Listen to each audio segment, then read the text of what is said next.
طيب خلينا يعني اولا بكرر ترحاب بضيوفنا من مشاهدي البرنامج اللي حابب يكونوا معاك النهارده ومعانا. وهبدا بحاله رانيا امبابي. استاذه رانيا عندها 23 سنه، هي ميك اب ارتست. هي بتحب الفنانه، هي كاتبه كده في لما جت عشان تيجي البرنامج، الفنانه شيرين عبد الوهاب جدا، وعايزه تعمل عمليه تجميل عشان تكون شبه شيرين عبد الوهاب. احكي لنا ايه الموضوع بقى يا استاذه رانيا. وانا بحبها بس مش الهوس اللي بالظبط ابقى زيها او شبهها. بس لما بتكون انت حابب حد وشايف الناس بتشبهك بيه، يعني انا في اي مكان لا ايه ده انت شبه شيرين، اي حد لا انت فيكي انت شبه قالوا لك انك انت شبه شيرين كتير قوي قوي. واقعد اقول لهم يا جماعه، يعني انا كنت في الاول لا مش شبهها، لا مش عارف ايه، لا انت فيكي منها شبهها. الاقي ناس تبعت لي مثلا على الفيسبوك صور انا وهي، فمن كتر ما انا بحبها لا يعني حبيت شويه ان انا بقيت اشوف نفسي قريبه منها في الشكل. عايزه تعملي حاجه عشان تبقي اقرب؟ ممكن زي ايه؟ تعملي ايه مثلا عشان تبقي زي شبه شيرين؟ اللي انا محتاجه اعمله مثلا، لا ما هو انا ما اعرفش ايه اللي انا مثلا عايزه اعمله عشان اكون شبهها بالظبط. طب يعني هي عايزه تبقى شبه شيرين، ممكن نخليها شبه شيرين؟ هذا فعلا حالة اسمها ايه؟ رانيا. رانيا حتزعلي مني لو تكلمت. هذا فعلا هوس التجميل، بس ناتج عن حب لشخصية او لنجمة، لشخصية رانيا تعالي، عامة. اتفضلي تعالي هنا، تعالي عشان الدكتوره تكلمك. ماشي اتفضلي.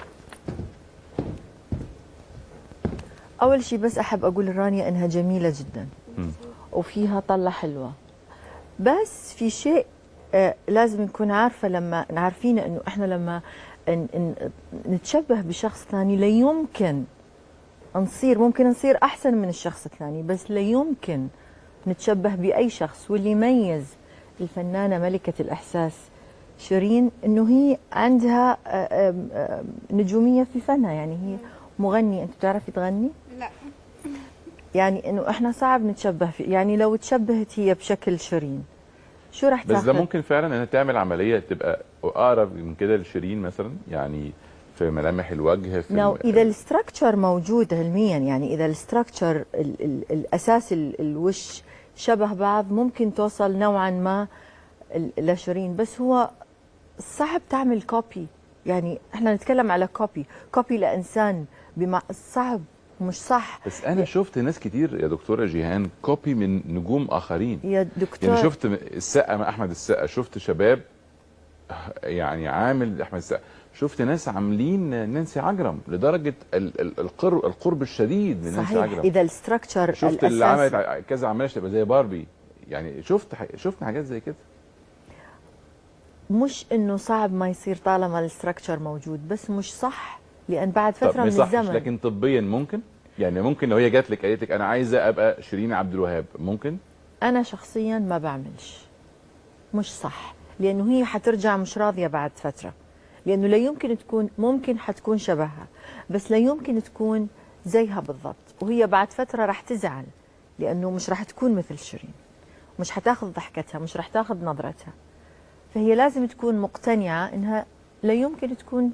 طب رانيا ما فكرتيش انت، يعني انت ميك اب ارتست، يعني انت ست شغاله في المكياج، ما فكرتيش انك انت بالمكياج ممكن تبقي شبه شيرين بدل ما تعملي عمليه جراحيه عشان تبقي شبه شيرين؟ هو الميك اب مش الميك اب بيغير الشكل عموما 360 درجه، بس مش ان انا اخلي واحده شبه واحده بالظبط. مفيش، الميك اب ما بيعملش كده. انت عايزه تبقي شبهها بالظبط.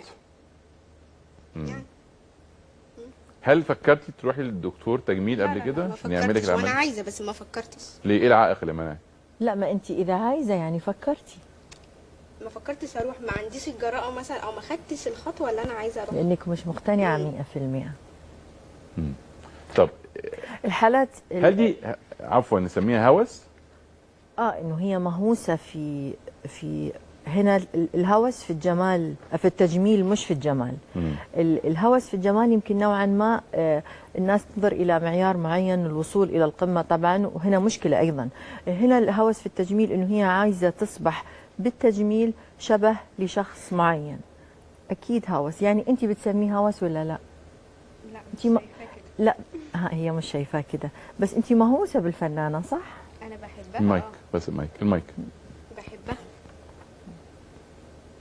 لا هو أنا أعتقد بالحديث معها لو تحدثت مع الناس المختصين في الأمور هذه، مع أخصائي نفسي أو للمواضيع هذه، ممكن تغير رأيها وتشوف نفسها فعلا أنه هي حالة انفرادية في تخصصها، لأنه تخصصها جميل، ميك اب ارتست، بعد هي ممكن تكون. طيب انت ما فكرتيش مثلا بدل ما تبقي نسخة من شيرين انك تتجملي، انك تعملي عملية تجميل تجملي نفسك اكتر؟ يعني ما يبقاش الهدف هو انك تبقي زي شيرين، لان ممكن شيرين نفسها تفكر انها تتجمل، فاهماني؟ لكن ما فكرتيش انك انت تكوني احلى في الجمال، يعني أجمل؟ في تفكير الجمال؟ لا ما فكرتش. انت عايزه تبقي شيرين؟ من حبي فيها عشان بحبها بس. لما تكون بتحب حد وانت بينك وبين نفسك شايف ان انت لا فيك حاجه قريب منه كملامح مثلا، وشايف اراء الناس اساسا عموما لا انت شبهها، لا انت فيكي منها بس. عموما يعني انت لمستي الموضوع وفهمتيه كويس. هل هتصممي على هذه يعني الفكره دي موجوده عندك مستمره بتلح عليكي؟ لا مش بتلحق قوي يعني.